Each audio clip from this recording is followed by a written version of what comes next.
नमस्कार साथियों, मेरा नाम चंद्र प्रकाश कुशवाहा है और आज मैं आप सभी का आपके खुद के YouTube चैनल पर एक बार फिर से बहुत बहुत स्वागत करता हूं। साथियों, आज हम स्टार्ट करने जा रहे हैं चैप्टर नंबर 3 यानी अध्याय 3 को। जैसा कि हमारी सीरीज चल रही है जहां हमने 2 चैप्टर्स ऑलरेडी कंप्लीट कर लिए हैं UP board class 10th agriculture के। सॉइल साइंस का हमारा पहला चैप्टर था, दूसरा सिंचाई व जल निकास था और आज जो तीसरा चैप्टर है खाद तथा उर्वरक है। आज हम इस चैप्टर के आधे पार्ट को यहाँ कवर कर लेंगे। यहाँ लेक्चर नंबर 5 है ये और 4 लेक्चर्स हम ऑलरेडी रिकॉर्ड कर चुके हैं। 4 लेक्चर्स जो है पहले में तो हमने वही बताया आपको लेक्चर प्लान्स हमारे किस प्रकार से लेक्चर्स आने वाले हैं, सिलेबस क्या है, ठीक। दूसरे में सॉइल साइंस कराया और तीसरे में हमने जल निकास तथा सिंचाई वाला जो चैप्टर है उसका आधा पार्ट कवर किया। फिर दूसरे में हमने आधा पार्ट कवर किया यानी लेक्चर 4 में हमने आधा पार्ट कवर किया अध्याय 2 का। यहाँ अध्याय 3 है, इसका भी आधा पार्ट हम इस वीडियो के माध्यम से आज कवर कर लेंगे। देखिए दोस्तों, हालांकि मैं वीडियो पूरी की पूरी रिकॉर्ड कर सकता हूँ, एक चैप्टर को कंबाइन कर सकता हूँ, लेकिन आपकी सुविधा के लिए डाल रहा हूँ और अपनी सुविधा के लिए डाल रहा हूँ, क्योंकि 1-1 घंटे की वीडियोस थोड़ी सी और भी ज्यादा मतलब 1 से 1.5 घंटे की वीडियो जाएगी, थोड़ा एडिट करने में भी टाइम लगेगा, तो वहां पर थोड़ा सा और इंटरनेट का भी इश्यू रहेगा भाई, देखो अपलोड करने के लिए ज्यादा नेट चाहिएगा, इसीलिए थोड़ा सा हमने अपने कन्वेंस के अनुसार यहाँ लेक्चर्स को आधे घंटे से 45 मिनट के बीच में डिवाइड किया है और उस हिसाब से हम वीडियो बना रहे हैं आपके लिए, ठीक। तो आज हम बात कर लेते हैं अजैविक खादों के बारे में, ठीक है। इनका वर्गीकरण देख लेंगे, महत्व देख लेंगे और साथ ही हम पढ़ लेंगे अमोनियम सल्फेट क्या है, यूरिया क्या है, कैल्शियम क्या है, ammonium nitrate, super phosphate, potassium chloride, diammonium phosphate क्या है और इनकी जरूरत क्यों पड़ती है। यदि हम इन्हें अपनी सॉइल या फसल में ना दें तो क्या प्रभाव पड़ेगा, तो सारा मैटर यहाँ हम कवर कर लेंगे। तो चलिए देख लेते हैं क्या लिखा है। सबसे पहले लिख रखा है खाद। खाद होता क्या, देखिए खाद कार्बनिक पदार्थों से बनते हैं। खाद जो होते हैं कार्बनिक पदार्थों से बनते हैं। कार्बनिक पदार्थ कौन से होते हैं, ऐसे पदार्थ जिनमें कार्बन उपस्थित होती है, ठीक। ऐसे पदार्थ जिनमें कार्बन उपस्थित है उन्हें कार्बनिक पदार्थ बोलते हैं। अकार्बनिक पदार्थ वो होते हैं जिनमें कार्बन उपस्थित नहीं होती है, ठीक। समझ में आया कुछ। चलिए बात करते हैं आगे। जैसे कि जानवरों का गोबर, पौधों के अवशेष या रसोई का कचरा या अन्य कोई भी कचरा यहाँ पे हो सकता है, तो उसे हम बोलेंगे कार्बनिक पदार्थ। जैसे अन्य कोई कचरे में हम यहाँ पे लेंगे, देखो वो ग्रीन मैन्योर वगैरह आ गया ना, हरी खाद, तो पौधों के अवशेष में ही आ जाता है, ठीक है। तो और भी कचरे जो होते हैं, घर का निकलता है और भी आपकी दुकान वगैरह है, दुकान से भी कचरा निकलता है, लेकिन उसमें पॉलिथीन वगैरह नहीं होनी चाहिए। कागज गल जाएगा, कागज चलेगा, फलों के जो छिलके होते हैं वो चलेंगे, सब्जियों के छिलके चल जाएंगे, लेकिन पॉलिथीन आपको अवॉइड करनी है। पॉलिथीन यहाँ पे गलती नहीं है, इसीलिए पॉलिथीन को आप अलग से रीयूज के लिए इकट्ठा कीजिए, देन रीयूज करिए उसका। यह मिट्टी को पोषक तत्व प्रदान करता है। देखो भाई, कार्बनिक पदार्थ है, नेचर से हमें ड्राइव हो रहा है, प्राप्त हो रहा है, ठीक है, जानवरों के गोबर से, पौधों के अवशेष से, रसोई के कचरे से, तो सड़ेगा गलेगा जब तो हमें प्राप्त होगा। अब सड़ेगा गलेगा तो इसमें माइक्रोब्स जो हैं भर भर के उत्पन्न होंगे, तो वही माइक्रोब्स जो होते हैं यहाँ पर हमारी सॉइल को पोषक तत्व प्रदान करते हैं, न्यूट्रिएंट प्रदान करते हैं, ठीक। जैसे कि नाइट्रोजन है, फास्फोरस है, पोटेशियम है, एनपीके हमें प्रोवाइड करते हैं। ये मिट्टी की संरचना में सुधार करते हैं, जो मिट्टी की स्ट्रक्चर होती है, हमारी सॉइल की स्ट्रक्चर है, उसमें भी सुधार करते हैं, जिससे पानी और हवा का बेहतर प्रवाह जो है हमारे सॉइल के अंदर बना रहे। यह मिट्टी में सूक्ष्म जीवों की गतिविधियों को बढ़ाता है। सूक्ष्म जीव जितने भी होते हैं ना, माइक्रोब्स, उनकी गतिविधि जो होती है उनको बढ़ाता है, जिससे वह आसानी से जो नाइट्रोजन है उसे एनवायरनमेंट से फिक्स करके हमारे पौधों को दे। ऐसे फास्फोरस को, पोटेशियम को, अन्य माइक्रोब्स भी इसी काम को करते हैं, हमारे पौधों को पोषक तत्व उपलब्ध कराते हैं, ठीक। अब देख लेते हैं क्या है। देखो खाद कुछ इस प्रकार का होता है, ठीक। ये आप देख सकते हैं किस प्रकार का खाद है, और गोबर का भी हो सकता है, वर्मी कंपोस्ट हो सकता है, और यहाँ पे ग्रीन मैन्योर भी हो सकता है, पौधों के अवशेष हो सकते हैं, रसोई का कचरा हो सकता है, जैसे सड़ा करके गला करके खाद बनाया जाता है। इसके बाद उर्वरक है। देखिए दोस्तों, उर्वरक जो होते हैं रासायनिक यौगिकों से बनते हैं। ये नेचर से ड्राइव नहीं किए जाते, ये रासायनिक यौगिकों से बनते हैं, यानी कि ये केमिकल बेस्ड फर्टिलाइजर होते हैं। ये जो होते हैं पौधों के आवश्यक पोषक तत्व प्रदान करते हैं, इंस्टेंट प्रोवाइड करते हैं। खाद जो होते हैं धीमे धीमे प्रोवाइड करते हैं, लेकिन ये इंस्टेंट जो है पोषक तत्व हमारी सॉइल को प्रोवाइड करते हैं। मुख्य उर्वरकों में नाइट्रोजन, फास्फोरस, पोटेशियम यानी एनपीके शामिल हैं। मुख्य उर्वरक हैं ये। उर्वरकों का प्रयोग अगर बात करें तो सीधी मिट्टी में या पत्तियों पर छिड़काव करके किया जा सकता है। इसके बाद देखो यहाँ कुछ लिखा हुआ है, एक लाइन और है, उर्वरक फसल उत्पादन में उल्लेखनीय वृद्धि करते हैं। देखो भाई, इंस्टेंट रिजल्ट दे रहे हैं तो पौधा जल्दी ग्रो होगा, इसीलिए यह उत्पादन में भी वृद्धि कराते हैं। तो ये देख सकते हैं आप, खाद रखा हुआ है, ठीक है, यूरिया भी हो सकता है, डीएपी हो सकती है, पोटेशियम हो सकता है, कुछ भी हो सकता है। अब यहाँ पर है अजैविक खादें। अभी तक हमने क्या देखा, हमारे चैप्टर के बारे में ही हमने समझा। अभी तो खाद तथा उर्वरक, खाद देख लिया, उर्वरक देख लिया, दोनों में अंतर आपकी समझ में आ चुका है। अब बात कर लेते हैं अजैविक खादें, जो हमारा लेक्चर है, ठीक है। ये देखो, अजैविक खादें जिन्हें हम उर्वरक भी कहते हैं, इनका वर्गीकरण और महत्व देख लेते हैं। परिचय, सबसे पहले इंट्रोडक्शन है। अजैविक खादें, अजैव खादें जो होती हैं, जिन्हें कृत्रिम खाद या रासायनिक खाद भी कहा जाता है। जैसा कि मैंने आपको ऊपर बताया, ये रासायनिक खाद होते हैं या कृत्रिम खाद होते हैं, यानी आर्टिफिशियली डिजाइन किए जाते हैं। ये उर्वरक हैं जो रासायनिक प्रक्रियाओं द्वारा निर्मित किए जाते हैं। रासायनिक प्रोसेस जैसे कि जो इंडस्ट्रीज होती हैं, फर्टिलाइजर इंडस्ट्रीज, वहां पर डिजाइन किए जाते हैं, वहां पर बनाए जाते हैं, केमिकल्स की रिएक्शंस करा करा के, ठीक है। इनमें पौधों के लिए आवश्यक पोषक तत्व जैसे कि नाइट्रोजन है, फास्फोरस है, पोटेशियम है, उच्च मात्रा में पाए जाते हैं। ये जो एनपीके है, हाई क्वांटिटी में यहाँ पाए जाते हैं। देन वर्गीकरण की बात करें, क्लासिफिकेशन की बात करें, तो देखो अजैविक खादें जो होती हैं विभिन्न आधारों पर वर्गीकृत की गई है। इन्हें कई प्रकार के जो आधार लिए गए हैं उन पर इन्हें क्लासिफाई किया गया है, जैसे कि रासायनिक संरचना के आधार पर, पोषक तत्वों की मात्रा के आधार पर, उपयोग के आधार पर, और भी नीचे होंगे, बात करेंगे आगे। यहाँ देखते हैं रासायनिक संरचना के आधार पर, यदि नाइट्रोजन उर्वरक है तो नाइट्रोजन में urea DAP, calcium nitrate, sodium nitrate जो है, यह हमारे कौन से खाद है, नाइट्रोजन उर्वरक है। यानी अगर हमें अपनी सॉइल में नाइट्रोजन देनी है तो आप यूरिया दीजिए, या अगर आपके पास यूरिया नहीं है तो आप सोडियम नाइट्रेट भी दे सकते हैं, यहाँ भी यूरिया होता है। कैल्शियम नाइट्रेट में भी, यहाँ पे भी यूरिया होता है, नाइट्रोजन होती है। सिंपल सी बात यह है, यूरिया नहीं नाइट्रोजन होती है। अगर आप यूरिया दोगे तो वहाँ पे 46% नाइट्रोजन मिल रही है, यूरिया डीएपी में भी आपको नाइट्रोजन मिल जाती है, कैल्शियम नाइट्रेट में भी आपको नाइट्रोजन मिलती है, और सोडियम नाइट्रेट में भी आपको नाइट्रोजन मिलती है। ऐसे ही फास्फोरस उर्वरक जो है, single super phosphate, triple super phosphate, di ammonium hydrogen phosphate, muriate of potash, इन सभी में फास्फोरस उपलब्ध होती है। तो आप डीएपी अगर आपको नहीं मिल रही है, डीएपी मोस्ट कॉमन फर्टिलाइजर है, यदि आपको यह नहीं मिल रहा है तो आप इनमें से कोई भी लगा सकते हैं। ऐसे ही पोटेशियम उर्वरक में बात करें तो म्यूरेट ऑफ पोटाश, एमओपी और एसओपी, ये दो उपलब्ध है। यहाँ पे 40% एनपीके, मतलब जो पोटेशियम है उपस्थित होता है, तो आप इसे भी लगा सकते हैं। दोनों में से कोई भी, अगर आपके पास अल्टरनेटिव है, ये कोई भी उपलब्ध हो, लगा दीजिए। पोषक तत्वों की मात्रा के आधार पर देखिए, एकल पोषक तत्व urea, nitrogen, single super phosphate, phosphorus या म्यूरेट ऑफ पोटाश, ये एकल पोषक तत्व उर्वरक है। यानी यहाँ पर आपको एक ही प्रकार का जो उर्वरक है वह प्राप्त होगा। जैसे कि यूरिया डालोगे तो आपको नाइट्रोजन ही मिलेगी, सिंगल सुपर फास्फेट डालोगे तो आपको फास्फोरस ही मिलेगी, अन्य कोई यहाँ पर आपको नहीं मिलने वाला है। पोटेशियम डालोगे, सॉरी म्यूरेट ऑफ पोटाश है, एमओपी है, इसे अगर डालोगे तो आपको पोटेशियम ही मिलेगा। इसके बाद मिश्रित उर्वरक है। मिश्रित उर्वरक में आपकी डीएपी है, डीएपी में आपके नाइट्रोजन एंड फास्फोरस आते हैं। तो अगर आप डीएपी लगाते हैं तो आपको यहाँ पर नाइट्रोजन भी मिल जाएगी, फास्फोरस भी मिल जाएगी। एनपीके, नाइट्रोजन, फास्फोरस और पोटेशियम, ये है मिश्रित उर्वरक। आपने देखा होगा 19-19-19 के रेशियो में कुछ फर्टिलाइजर्स आते हैं, मिक्स्ड फर्टिलाइजर होते हैं वो। यहाँ पे एनपीके जो है 19-19 के रेशियो में होती है, या 19-20-21 के रेशियो में होती है, या 20-21-19 के रेशियो में होती है। तो इस प्रकार से रेशियोज में आ जाती है। देन कुछ जटिल उर्वरक हैं, पोषक तत्व रासायनिक रूप से बंधे होते हैं, जिनसे उनकी धीमी गति से रिलीज होते हैं। यानी कि जटिल उर्वरक ऐसे उर्वरक होते हैं जो धीमे धीमे हमारी सॉइल में रिलीज होते हैं। पोषक तत्व रासायनिक रूप से बंधे होते हैं इनमें, ठीक है, उन्हें क्या कहते हैं, जटिल उर्वरक कहते हैं। ऐसे उर्वरक जो धीमी गति से रिलीज हो हमारी सॉइल में, तो वो जटिल उर्वरक कहलाते हैं। ठीक, देखते हैं आगे क्या लिखा है। उपयोग के आधार पर तो देखें, मृदा उर्वरक तथा पर्ण उर्वरक।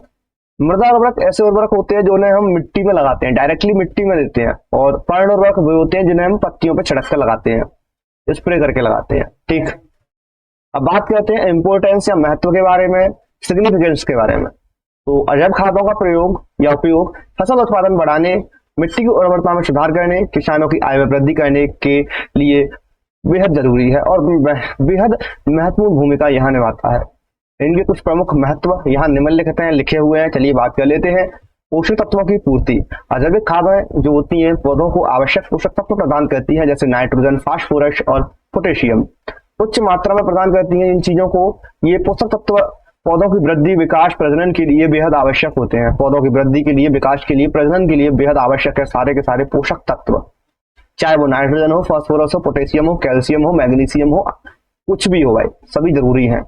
उत्पादन में वृद्धि, अजैविक खादों का जो प्रयोग है इससे फसल उत्पादन जो होती है वह उसमें बढ़ोतरी हमें देखने को मिलती है, वृद्धि हमें देखने को मिलती है, क्योंकि इसकी उच्च सांद्रता जो है वो तुरंत उपलब्ध होने वाले पोषक तत्वों के कारण फसलें जो होती है हमारी उन्हें तेजी से बढ़ाती है। मैंने आपको पीछे बताया था ना अभी स्टार्टिंग में कि ये जो हमारे उर्वरक होते हैं इंस्टेंट रिजल्ट देते हैं, वही इंस्टेंट रिजल्ट देते हैं, तुरंत रिजल्ट देते हैं, और जिससे हमारी फसल है तेजी से बढ़ती है और बढ़ोतरी उसमें अच्छी होती है, ग्रोथ अच्छी होती है, जिससे हमें अधिक उपज प्राप्त होती है। जलवायु निर्भरता कम करती है। सिंचाई और उर्वरक प्रबंधन के साथ इनका उपयोग करने से फसल की जलवायु निर्भरता कम हो जाती है। जो फसल की जलवायु निर्भरता है वो कम हो जाती है। अजैविक खाद है मिट्टी में पानी धारण क्षमता जो होती है उसे बढ़ाने के लिए हेल्प करती हैं, जिससे कम पानी में भी अच्छी फसलें हमें अच्छी तरह से करके मिल जाती हैं।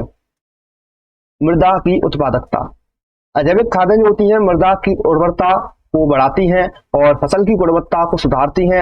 इनके उपयोग से मिट्टी में पोषक तत्वों की कमी जो होती है वह पूरी हो जाती है, दूर हो जाती है, मिट्टी की संरचना भी सुधर जाती है, जिससे हमें मृदा में उत्पादकता, हमारी जो मृदा है उसकी उत्पादकता जो है अच्छी हो जाती है। हम वहां पर कोई भी क्रॉप लगाएं हमें अच्छी उत्पादन क्षमता जो है मिलेगी वहां पे। तो इस प्रकार से यहाँ हमने देख लिया अजैविक खादें क्या होती हैं, किस प्रकार से उन्हें वर्गीकृत किया गया है और उनका महत्व क्या है। तो चलिए साथियों अब जान लेते हैं जो उर्वरक हमें दिए गए हैं, फर्टिलाइजर्स दिए गए हैं उनके बारे में।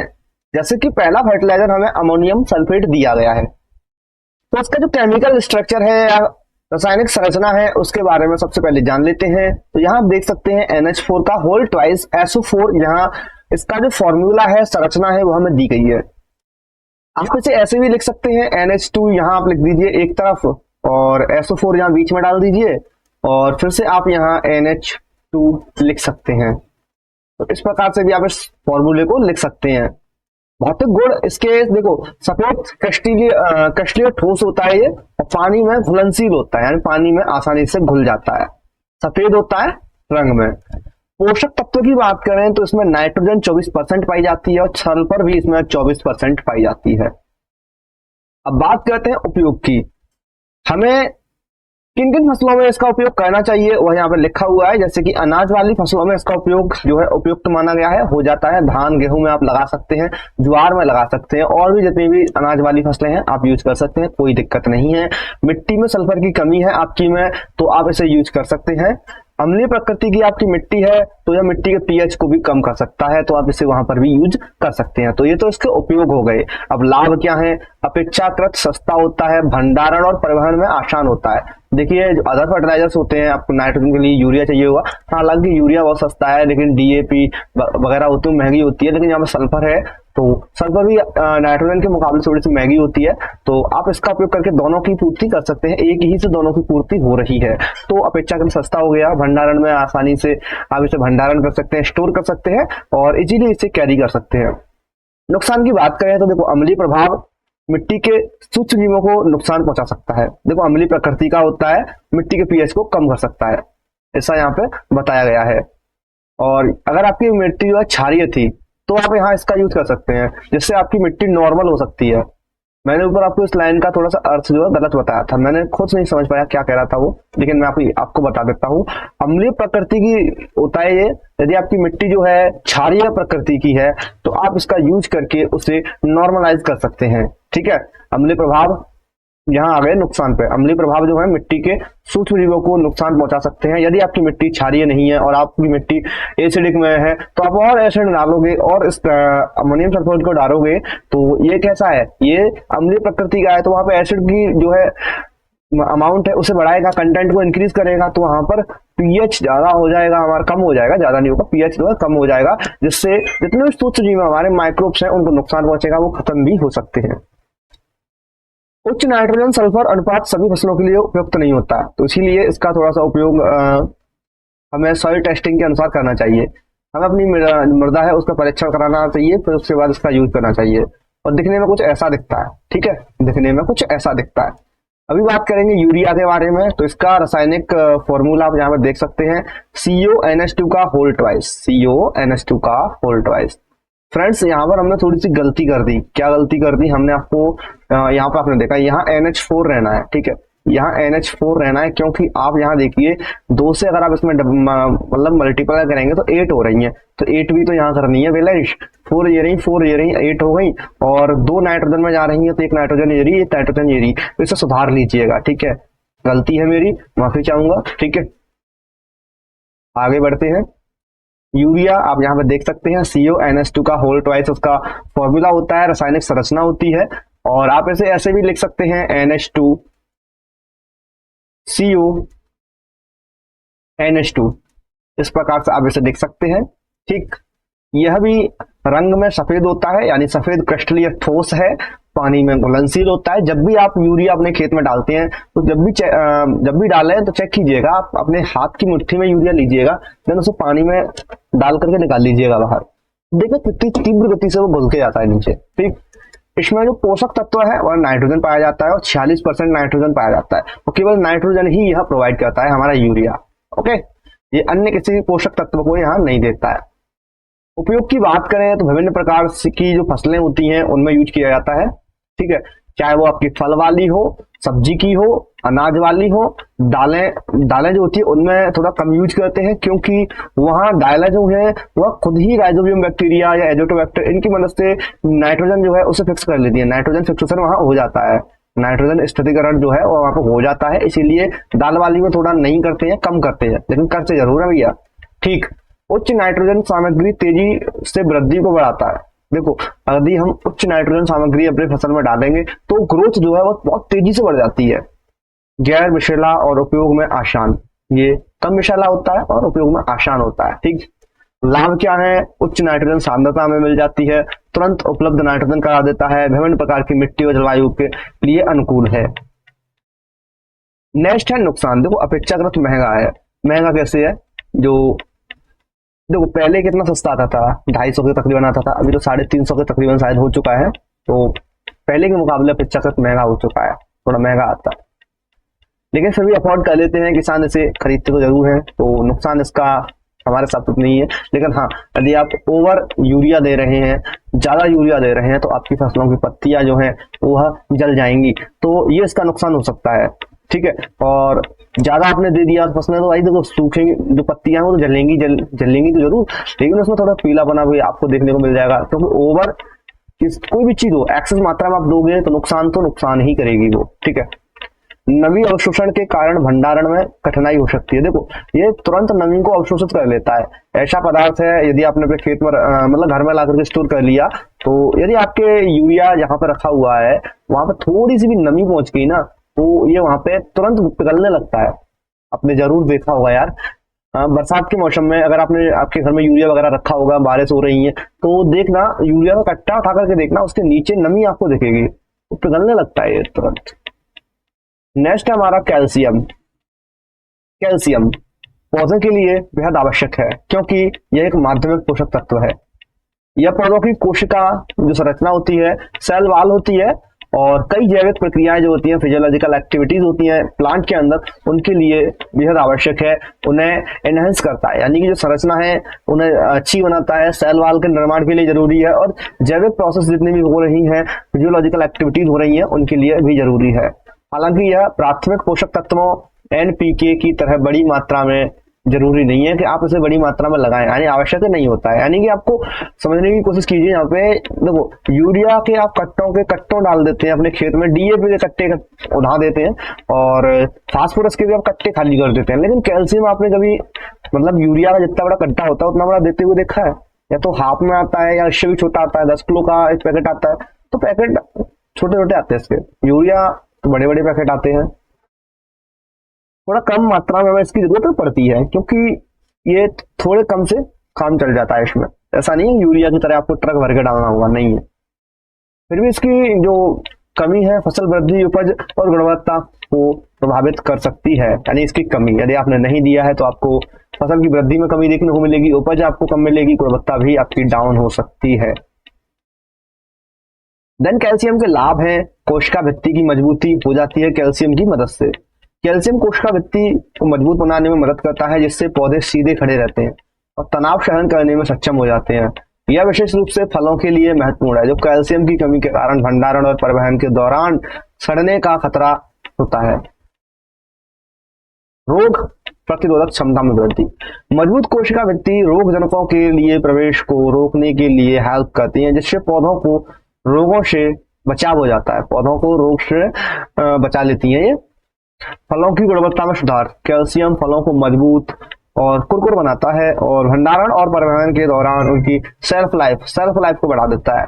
यह कुछ फलों जैसे सेब और बिटर रोग, सेब का बिटर रोग है ना, उसको रोकने में मदद करता है। यहाँ पे सेब के बिटर रोग जो है उसे रोकने को हेल्प करता है। ये जड़ विकास को बढ़ावा देता है, यानी कोई भी पौधा हो आपका, उसकी जड़ ग्रोथ नहीं कर रही हो तो आप इसे लगाइए, जड़ में वृद्धि आपको देखने को मिलेगी। अब देखिए कैल्शियम की कमी के विपरीत प्रभाव। यदि कैल्शियम की कमी है तो आपको विपरीत प्रभाव देखने को मिलेंगे। कमजोर तना और पत्तियां, फलों का सड़ना, कम उपज, खराब गुणवत्ता वाले उत्पादन आपको देखने को यहाँ मिल सकता है। अब देखिए कैल्शियम की आवश्यकता विभिन्न फसलों में हो सकती है, जैसे कि आपको कैल्शियम की आवश्यकता किन किन फसलों में पड़ती है। फलियां, मटर, बीन्स आपको देना होगा। सब्जियों में भी आप लगा सकते हैं, टमाटर, मिर्च, गोभी, ब्रोकली और भी जितनी सब्जियां होती हैं। फल में सेब, नाशपाती, खट्टे फल जितने हैं उनमें लगाएंगे। मध्यम कैल्शियम जो आवश्यकता है उनमें अनाज है और तिलहनी फसल है। यहाँ उच्च कैल्शियम में चाहिए होगा, यहाँ मध्यम कैल्शियम से काम हो जाता है। ठीक, अब देखिए नेक्स्ट जो फर्टिलाइजर हमें दिया गया है अमोनियम नाइट्रेट। अमोनियम नाइट्रेट का जो फॉर्मूला है या सूत्र है वह है NH4NO3। NH4 अमोनिया है और NO3 नाइट्रेट है। ठीक है, भौतिक गुण की बात करें तो ये भी रंग में सफेद होता है, क्रिस्टलीय पदार्थ है, पानी में अत्यधिक घुलनशील है। ठीक, नाइट्रोजन की बात करें तो 34.7% यहाँ नाइट्रोजन उपलब्ध होती है, ऑक्सीजन 26.2% उपलब्ध होती है। अब आप कहोगे भैया ऑक्सीजन तो नेचर में ऑलरेडी उपस्थित है, अब हम बाहर से ऑक्सीजन क्यों दे रहे हैं, लेकिन इसमें होती है और पेड़ को जरूरत होती है ऑक्सीजन की, इसलिए दे रहे हैं भैया। वहां पे जो माइक्रोब्स है उनको जरूरत होती है। अब देखिए उपयोग की बात करते हैं। विभिन्न प्रकार की फसलों के लिए उपयुक्त है, तेजी से वृद्धि को बढ़ावा देता है, जल्दी से उपलब्ध नाइट्रोजन स्रोत है, यानी कि बहुत जल्दी नाइट्रोजन रिलीज कर देता है हमारे फील्ड में। लाभ की बात करें तो उच्च नाइट्रोजन सामग्री है एक, और आसानी से भंडारण कर सकते हैं आप इसका, और परिवहन में इजी हो जाता है। विभिन्न प्रकार की मिट्टी और जलवायु परिस्थितियों के लिए उपयुक्त है। हानि की बात करें तो महंगा होता है, विस्फोटक हो सकता है, क्योंकि क्या है ये अमोनियम नाइट्रेट है तो थोड़ा विस्फोटक हो सकता है यदि अनुचित तरीके से संग्रहित किया जाए तो, और जल में अतिरिक्त नाइट्रेट प्रदूषण का कारण बन सकता है। नाइट्रेट पॉल्यूशन है उसका कारण बन सकता है ये। देख लेते हैं, देखो कैसा होता है अमोनियम नाइट्रेट। देख लिया, सफेद ही होता है भाई, और यूरिया जैसा ही होता है थोड़ा थोड़ा। देन अगला है 5वें नंबर पर सुपर फास्फेट। इसकी जो रासायनिक संरचना है आप देख सकते हैं, CaH2PO4 का होल ट्वाइस H2O, ये इसका रासायनिक संरचना है, सूत्र है, फॉर्मूला है, याद कर लीजिएगा, MCQ टाइप क्वेश्चन में आ सकता है। ये भी सफेद रंग का पाउडर होता है, पानी में मध्यम घुलनशील होता है। फास्फोरस इसमें 18 से 20% उपलब्ध होती है, कैल्शियम 12 से 14% इसमें उपलब्ध होता है। उपयोग की बात करें तो शुरुआती विकास और जड़ विकास को बढ़ावा देता है। देखो शुरुआती हमने कोई प्लांट ट्रांसप्लांट किया है, पौध लगाई है, तो उसकी जड़ों में वृद्धि करेगा और शुरुआती विकास जो होता है उसमें वृद्धि कर देता है। फल और फूल दोनों को उत्पादन में सुधार देता है, विभिन्न प्रकार की मिट्टी के लिए उपयुक्त है। लाभ क्या है, फास्फोरस और कैल्शियम का संतुलित स्रोत है, मिट्टी की संरचना में सुधार करता है, जड़ विकास को बढ़ावा देता है। देन कुछ हानि है, अपेक्षाकृत कम घुलनशील है भैया, देखो मध्यम घुलनशील है ना, अम्लीय प्रकृति का होता है इसलिए पीएच कम कर सकता है, और कुछ फसलों के लिए उच्च फास्फोरस सामग्री हानि हो सकती है, तो इसके कुछ नुकसान है और इस प्रकार का यह दिखता है। पोटेशियम क्लोराइड सुपर फास्फेट सफेद रंग का है ये। ठीक, यहाँ है पोटेशियम क्लोराइड, इसका फॉर्मूला KCl होता है, K पोटेशियम है, Cl क्लोरीन है, तो इसीलिए पोटेशियम क्लोराइड से बोलते हैं।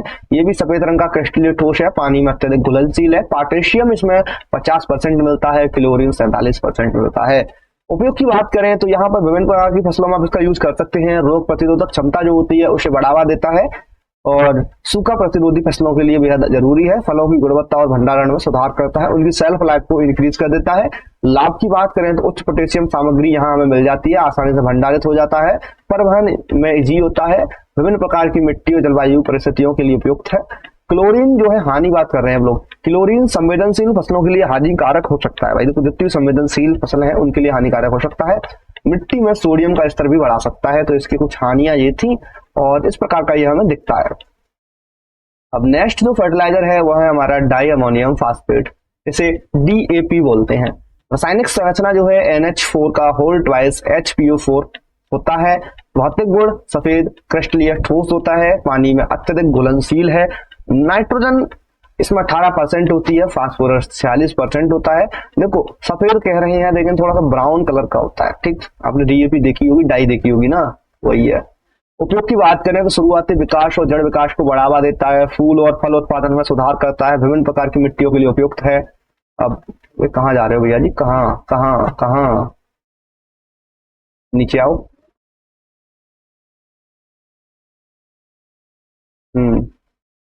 यहाँ आ जाओ। अब यूजेस है, उपयोग है, शुरुआती विकास और जड़ को जो न्यू जड़ विकास है उसे बढ़ावा देता है, फूल और फल उत्पादन में सुधार करता है, विभिन्न प्रकार की मिट्टियों के लिए उपयुक्त है।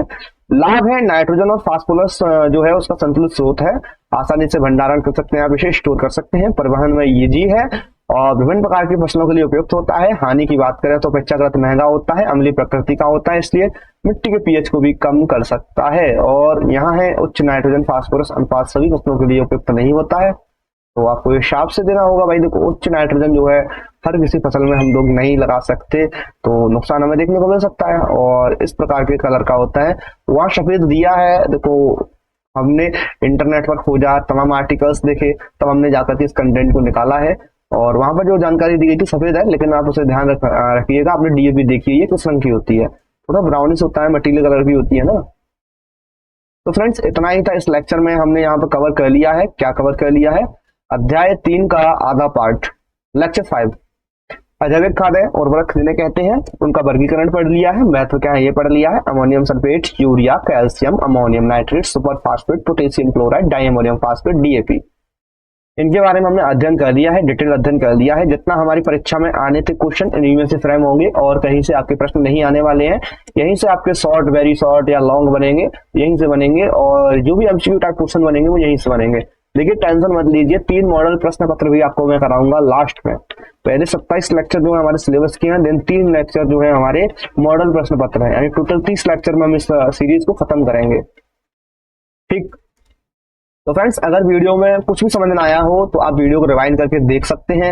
यदि फिर भी कोई आपका डाउट रह जाता है तो कमेंट बॉक्स आपके लिए ओपन है, कमेंट बॉक्स में आप अपनी क्वेरी टाइप कीजिए और सही से टाइप कीजिए कि आप क्या पूछना चाहते हैं, देन आपका जो भी क्वेरी होगी उसका समाधान हम करने की कोशिश करेंगे। ठीक है, नहीं तो आप इंस्टाग्राम पर भी हमसे पूछ सकते हैं, वहां पर भी आपकी जो क्वेरी है उसका समाधान करने की कोशिश करेंगे।